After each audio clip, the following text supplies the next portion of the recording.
Hey everybody, what is up? Welcome to another episode of Insurgency. Today I bring you great news. In case you don't know, they just released a new update, or should I say an update with a new DLC, a free DLC. So what does this mean? Well, first and foremost we have a new map called Funtage. I don't know if this is the right way to pronounce it, and Derpina is right near the mic, sorry.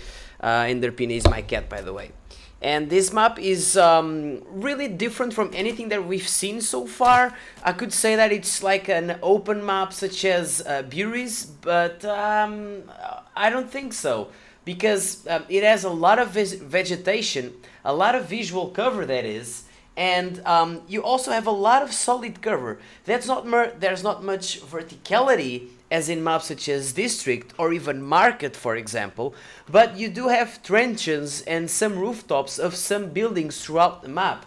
So this is definitely one of those maps where running around in the open will most definitely get you killed and you won't even know where it came from. So my advice, if you're gonna play this map, go into spectator mode, observe the map a little bit, study it, because it can be pretty frustrating if you're playing it for the first time and you're this kind of aggressive player and you're just gonna get shot from left and right and it's just gonna be a mess. But this doesn't make the map a bad map. In fact, this is a really good and tactical map. Smoke grenades come into play here and they're gonna make a huge difference. As well as, guess what? Suppressed weapons. That's right. The less noticeable you are to the enemy, the higher the chances of you to stay alive and get a lot of kills. So, you know, just play the map, go into spectator first and then play it a little bit. I've tried in the push game mode in both attacking and defending, and I really like it. I really do. It's quite different from anything else and it's really refreshing. Now, I played this game mode push because I also wanted to test the change that they've made to the game mode. Usually, this game mode you have 3 flags and you can only capture one at a time, and you have to go from point A to point C. So you first capture A and then you unlock B. Then you capture B and you unlock C. If you capture C, you win the game as an attacker. But now it's different.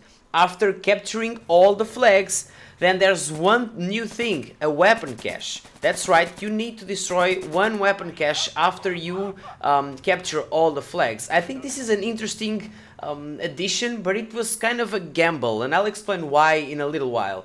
But here's the detail. The defending team only gets 1 life. There's no spawn waves for the defending team.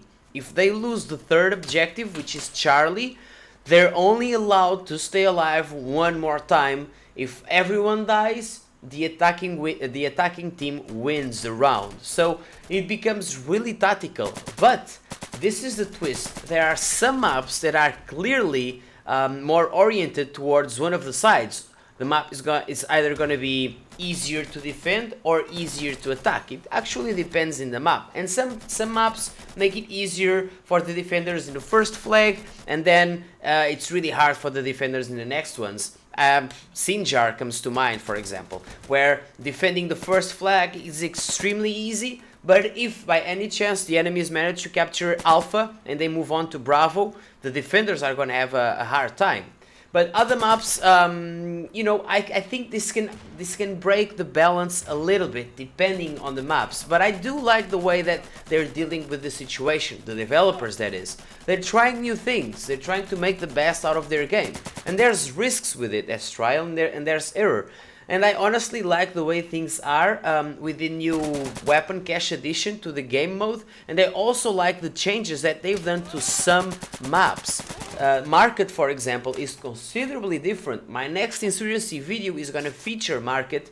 I already have the footage, it was insane, and I had a blast. The map is completely different. It's way more tactical and feels much less of a clusterfuck now when you're playing with 32 players. Because Insurgency is designed around 24 players, but it supports up to 32, which means that with 32 players, you're gonna see a little bit of grenade spam and some spray and prayers, etc. But because the maps, for example, like Market, are not as narrow as they used to be, you can actually have a pretty decent match with 32 players. Even with all the grenades and spam going on, it's quite balanced. Speaking of grenades, this DLC also introduced a new attachment and a new weapon. We now have the so-called noob tube, the grenade launcher, but it's not as effective as you think. It's deadly though, but it's really difficult to master, and it's not something that you want to play with because there's no crosshair.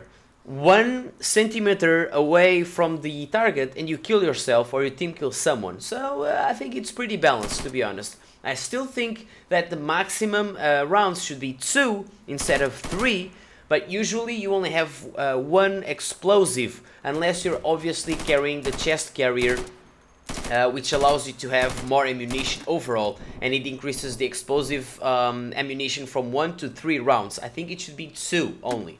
But you know, let's just test things. Right now I'm quite pumped and happy that the developers are giving us free stuff. We also got a new crosshair, the one you're seeing here with this weapon. The one I'm using right now is actually, no wait, this is a 2 times red dot sight, never mind. But there's a 1 time red dot sight. So, you know, we got a new weapon attachment, sorry. We got a new weapon sight. We got a new map. We got changes to the game modes, changes to some maps that were already in the game. This is awesome, guys. Buy Insurgency, play this game. It is definitely worth it. Thanks a lot for watching, and I see you next time, guys. I hope you enjoyed the video. See you soon. Cheers.